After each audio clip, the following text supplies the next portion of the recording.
Hi everyone, welcome back to my channel. Thanks for stopping by. Please subscribe and comment and make sure to like this video. I wanted to tell you a story about what happened to me. I died. I was at my parents' house on a Saturday. We would usually go to my parents' house on Saturday, and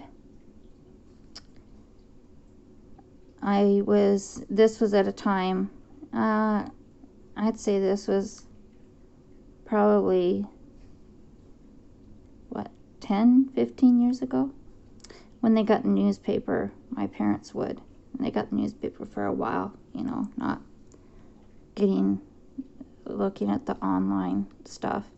So I was looking through the paper, just browsing, and got up to go to the bathroom. That's all I remember. What my husband and my parents said, well, my husband in particular, I went into the computer room where he was at and told him that I couldn't tell him, but motioned to him that I couldn't breathe. My throat had closed up. They called 911 and they told them to do chest compressions to try and get me to breathe. And they couldn't get me to breathe. The ambulance personnel got there, and EMTs, they couldn't get me to breathe. So they put a tube down my throat and had me start breathing that way.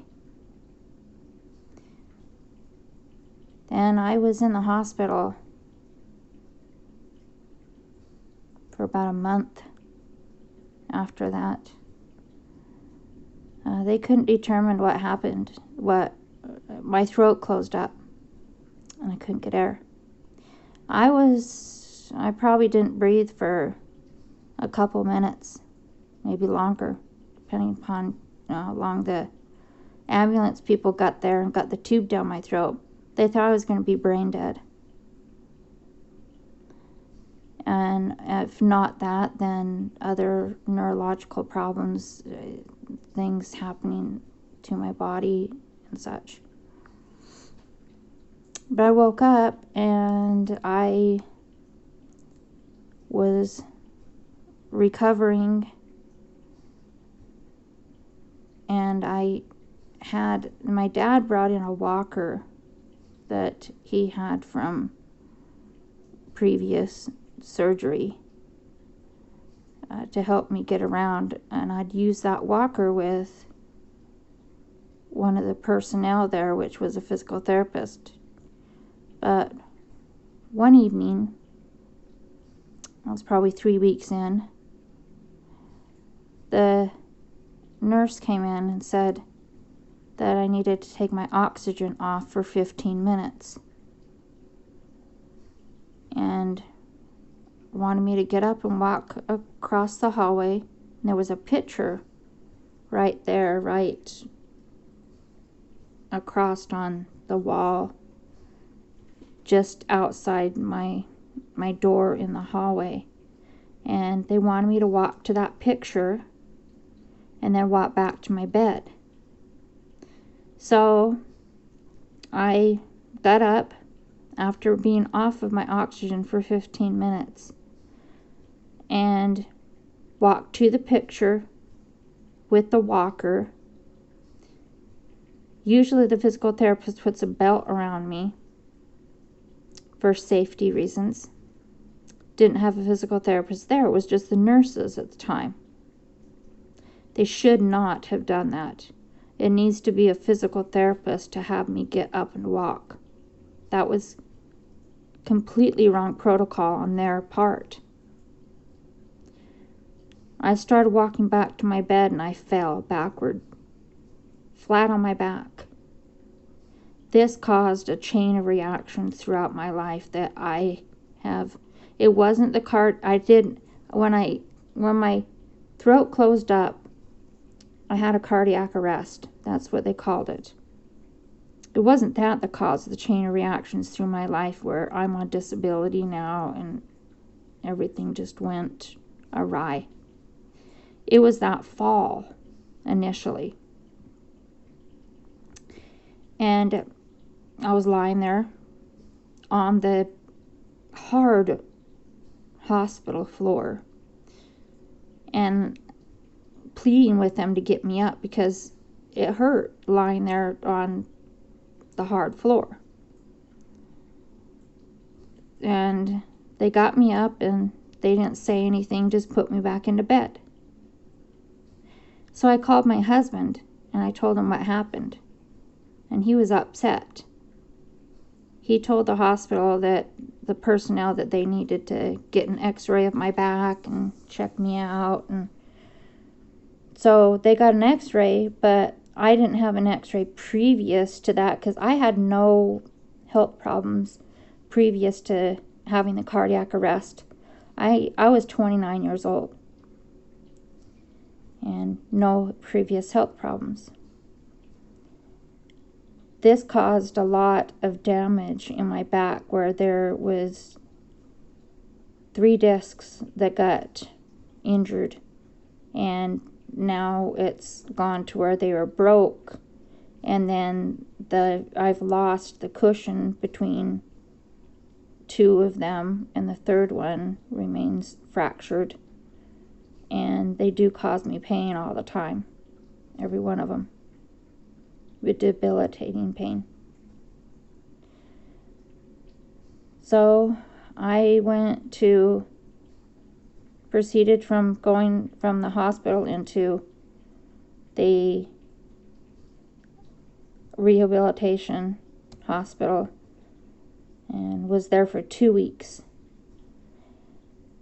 And I was so weak from being in bed, the hospital bed, for so long.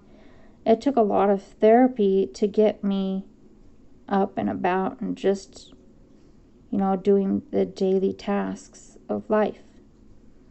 I wasn't ready to go home at the time. They wanted me to go home after 2 weeks. I said, I at least need another week. My husband can't be home with me. He's taken a lot of time off from work because he kept driving up to the hospital and back, up to the hospital and back while I was in the hospital for that full month. He's taken a lot of time off from work. He can't take any more time off. I couldn't even get up off of the chair to go make me lunch, at least something, just throw in the microwave and then sit back down, and I couldn't even get up to go to the restroom and then back to my chair. I had to have my parents come to the house when my husband went to work at 6 a.m. They had to be there before 6 a.m. so that he could go off to work, and then they had to be here till when he got home around 3 o'clock. And I finally, after a week, I was doing good enough for them to be able to not have to come out every day. And I also had a dog that I had to take care of. So they needed to help me with that. I couldn't take care of the dog plus myself. It was too much. And so they helped me out with that. It's just been one thing after the other. And I'll let you know in another story why I'm on oxygen today. It wasn't because of that. It was because of something else. But I'm going to tell that story later. But I appreciate you all for being here, for listening, and for listening to the end. Appreciate it so much. I am happy to be here, happy to share, happy to be able to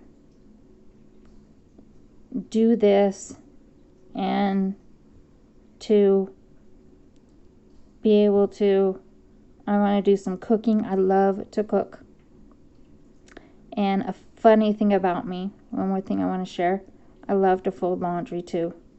I see a pile of freshly laundered clothes, and it just is satisfying to me to just get all of that into, fold them up into squares and just have them all organized. I love it. Just something about me with that. But anyway, all right, guys.